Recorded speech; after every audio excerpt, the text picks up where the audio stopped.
안녕하세요. 초등학교 5학년 어린이 여러분, 벨라 선생님입니다. 오늘은 초등학교 5학년 2학기의 1단원의 두 번째 내용이에요. 저번 시간에 배운 내용은 수의 범위로서 이상, 이하, 초과, 미만에 대해서 배웠어요. 머릿속에 이상, 이하 특징이 뭐였는지, 초과, 미만은 어땠는지, 그리고 우리가 그걸 표현할 때 어떤 방법으로 표현하고 어느 방향으로 갔었는지 머릿속으로 잘 기억해 보시고요. 그리고 선생님과 함께 다시 새로운 내용인 어림하기에 대해서 배울 거예요. 어림하기라고 하면 우리가 약 얼마쯤 돼요? 라고 했던 내용들이 떠오를 거예요. 네, 맞아요. 그게 어림하기의 대표적인 이야기죠. 넌 키가 몇 센티미터 정도 되니? 라고 했을 때 정확하게 키가 몇 센티미터입니다 하고 정확하게 잴 수 있는 사람은 없어요. 한 그 정도 돼요 이렇게 이야기를 하잖아요. 그래서 우리가 약이라는 단어를 써서 표현을 했었어요. 그러면 우리는 그걸 조금 더 깊이 있게 들어가서 어떻게 어림을 하는가, 어림하는 것도 규칙이 있대요. 그럼 그 규칙이 무엇인가 한번 배워보도록 할게요. 네, 첫 번째 나오는 것은 올림입니다. 올림 하면 뭐 같아요? 뭔가를 올려준다 이런 느낌 딱 들죠? 네, 맞아요. 올려준다라는 거예요. 그러면 무엇을 올려주느냐 하면요. 여기에 설명이 나와 있는 걸 보니까 구하려는 자리 아래 수를 올려서 나타내는 방법이라고 되어 있어요. 이렇게 글만 보니까 무슨 내용인지 모르겠어요. 그쵸? 그래서 우리는 예를 들어가지고 2개 정도의 예를 들어서 한번 해보도록 할게요.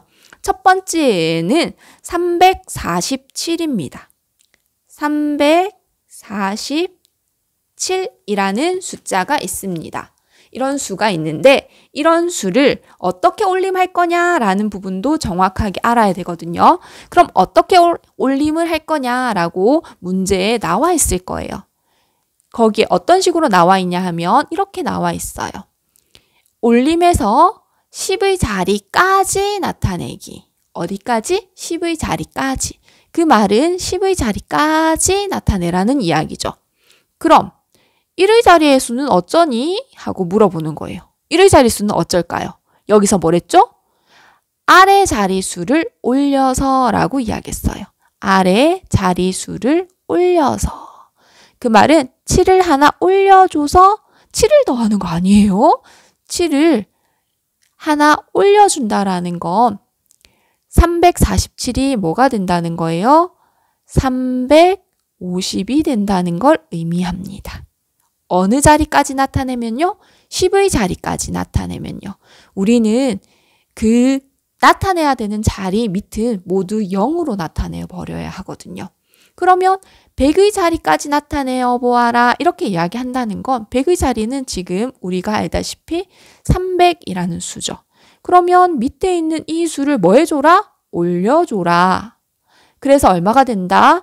100의 자리까지 나타내면 400이라고 적게 된다는 거예요. 그런데 친구들이 물어볼 때 이렇게 하는 경우가 있을 것 같아요. 그런데 우리는 올림이라는 것은요. 밑에 아무 숫자나 다 올려줄 수 있어요? 하고 물어볼 수 있겠죠. 그런데 안타깝게도 딱 하나가 안 돼요. 밑에 있는 수가 0이 되면. 밑에 있는 수의 모두가 0이라면 그건 올려줄 수가 없어요. 그 0을 모두가 0인 애를 뺀 나머지는 이런 거 있잖아요. 301이라는 수가 있었어요. 그런데 이 수를 100의 자리까지 나타내래요. 그러면 100의 자리는 3인데 밑에 0이 다 있는 거 아니죠? 1이 있잖아요. 그래서 이것 또한 올려줘서 뭐가 되는 거예요? 400이 되는 거예요. 뭔가 너무 많이 생긴 것 같은 느낌이 들죠? 이런 것을 우리는 올림이라고 합니다. 조금 이해가 되나요? 그러면 또 다른 예를 들어서 우리가 한번 생각을 해봅시다. 그런데 어느 자리까지 나타내시오 라는 표현 말고요. 이런 표현이 있어요. 똑같이 347이라는 수가 있었는데 이것을 1의 자리에서라고 말할 때가 있어요. 아까 위에 있는 350이 된 건 10의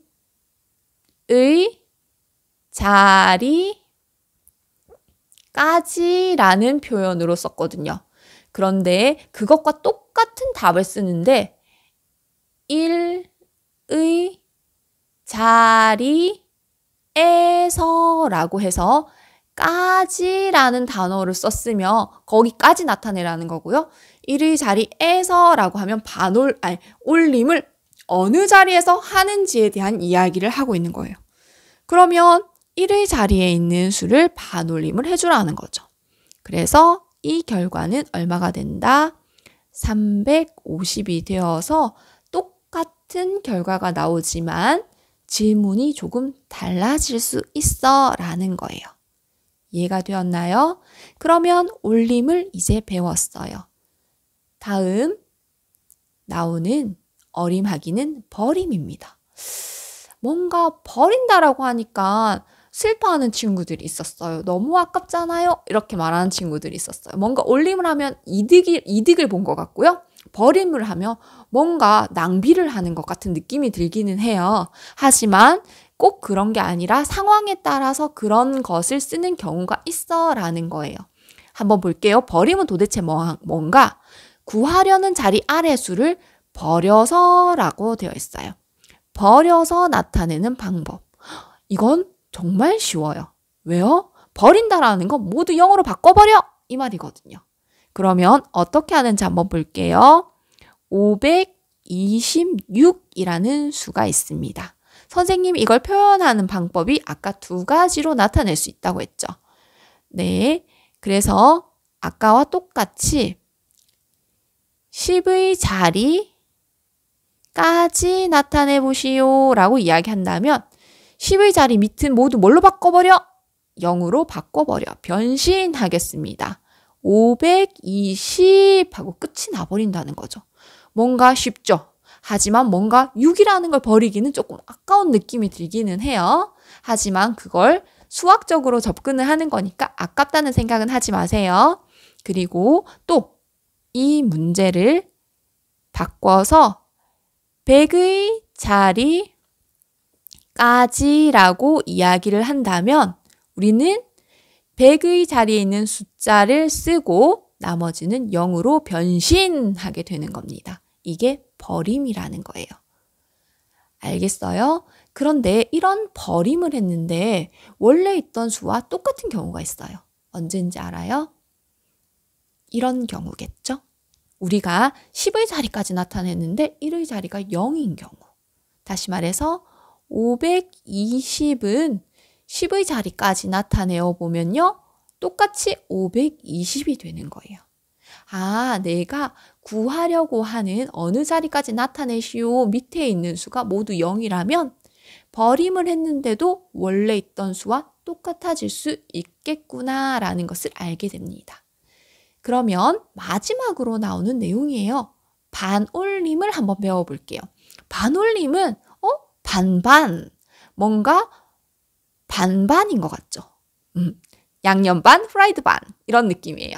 그러면 뭘 반반씩 섞어놨냐? 우리가 앞에 배웠던 올림과 버림을 반반씩 섞어놨습니다.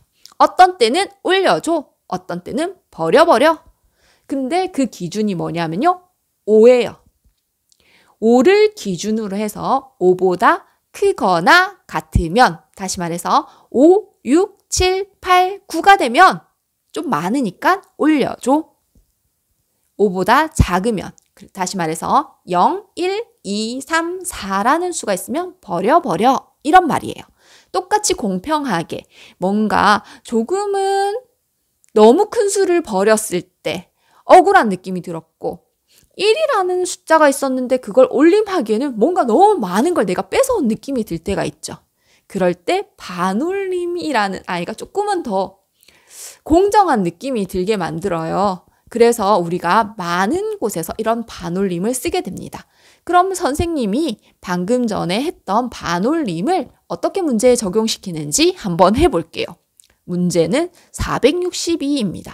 462를 아까와 똑같이 10의 자리까지 나타내 볼게요. 무엇으로요? 반올림을 해서요. 10의 자리까지 나타낸다는 건 10의 자리까지는 그대로 있어요. 그리고 1의 자리를 봅니다. 숫자가 뭐가 있죠? 2가 있죠. 2는 좀 작다. 뭐 해? 버려. 그래서 뭐가 된다는 거예요? 460이 됩니다. 그러면 이제 100의 자리까지 나타내 볼게요. 100의 자리까지 나타내면요. 우리는 4라는 숫자가 100의 자리에 있는 숫자죠. 밑에 있는 숫자가 62예요. 여기에서 우리는 6이라는 숫자를 가지고 판단을 할 수가 있어요. 6이라는 숫자는 뭐라는 거예요? 올려줘야겠죠. 반보다는 조금 많은 느낌이 들죠? 그럴 때는 올려줍니다. 그래서 500이라고 적게 되는 거예요. 이렇게 우리가 반올림이라는 것까지 해서 어림하는 3가지를 배웠어요. 그런데 어떤 상황에서 우리가 올림을 써야 하고 또 어떤 상황에서는 버림을 해야 하고 어떤 상황에서는 반올림을 사용하는가 너무 궁금하지 않나요? 선생님은 조금 궁금해요. 뭔가 떠오르는 느낌도 있거든요. 여러분도 혹시 이럴 때 이런 거 쓰지 않아요? 하는 생각이 드는 상황이 있나요?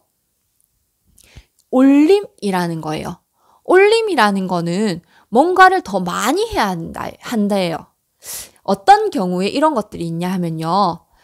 여러분이 가방에 책을 넣어요. 그런데 그 가방은 책이 3권 또는 뭐 10권 이런 식으로 들어가는 거죠. 그런데 여러분들의 책이 만약에 10권씩 들어가는 가방이 있는데 책이 15권이래요. 그러면 어때요? 10권을 한 가방에 넣고 나서 나머지 5권을 선생님 손으로 들고 갑니다. 아니요. 모두 다 가방에 넣어야 한다면요. 그러면 가방이 하나 더 필요하겠죠. 다시 말해서 20권을 넣을 수 있는 가방이 필요하다는 거예요. 그래서 더 많은 가방이 필요하게 된 거죠. 그걸 우리는 올림이라고 생각해 볼 수가 있어요. 또는 우리가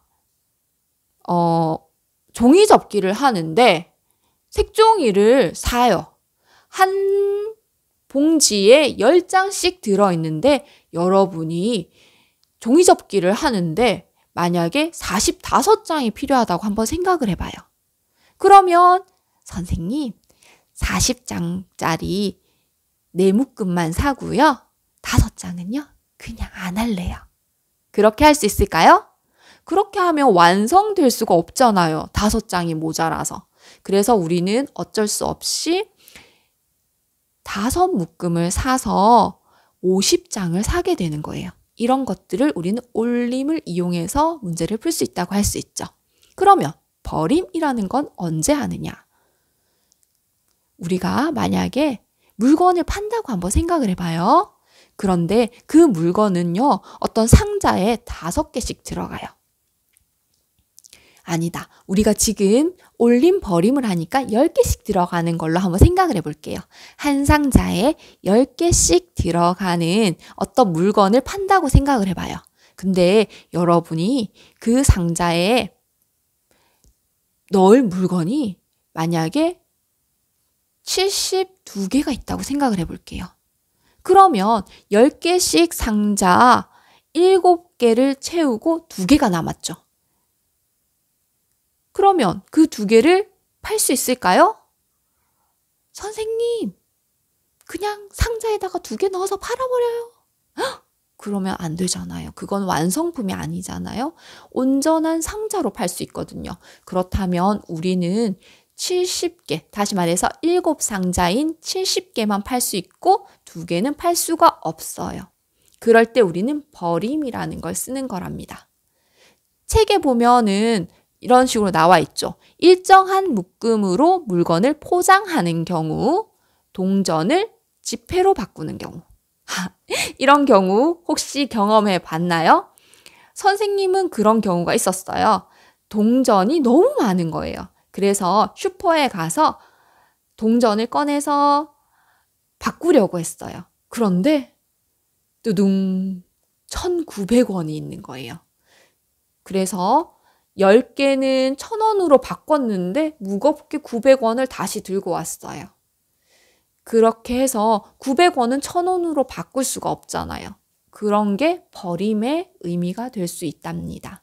지폐로 바꿀 수 있는 게 얼마냐고 묻는 거니까요. 문제가. 그러면 반올림을 볼 건데 반올림은 선생님이 이야기했어요. 여러분들이 지금까지 아주 많이 사용했던 어림하는 내용들이 여기에 들어가요. 너는 키가 얼마니? 라는 질문을 한다거나 몸무게가 얼마니? 이렇게 이야기를 하면 사람들이 은근슬쩍 조금 높게 이야기를 하기는 해요. 하지만 양심이 있으면 반올림까지는 인정을 해주지만 올림은 조금 아니지 않나요? 그쵸? 그래서 우리는 그런 경우에 키, 몸무게, 그런 측정값을 나타내는 경우, 그리고 약 몇 개 정도 있어. 이럴 때 반올림을 사용합니다. 아주 많은 곳에서 우리는 반올림을 사용하고 있는 거죠. 네, 그러면 우리가 오늘 배운 어림하기 어떤 것들이 있었고 어떤 방법으로 하는지 여러분의 머릿속에 들어갔나요? 올림, 버림, 반올림. 올림은 어떻게 했었죠? 구하려는 자리 아랫수를 올려서. 그런데 못 올리는 경우는 밑에 있는 게 모두 0일 때. 버림이라는 것은 구하려는 자리 아랫수를 모두 뭘로 변신? 0으로 변신한다라고 이야기했어요. 그리고 반올림은 뭔가 조금 공평한 느낌이 들게 딱 반인 5보다 크거나 같은 5, 6, 7, 8, 9는 올림, 0, 1, 2, 3, 4는 버림. 이렇게 해주면 됩니다. 그러면 어떤 상황에서 그러한 올림, 버림, 반올림을 하게 되는지, 여러분들이 일상생활에서 어떤 때 그런 것들을 사용했는지 한번 생각해보는 시간이었으면 좋겠어요. 그리고 다음 시간에는 이제 1단원이 끝이 나고 2단원 들어갈 거니까 1단원 복습 잘 해서 만나요. 안녕!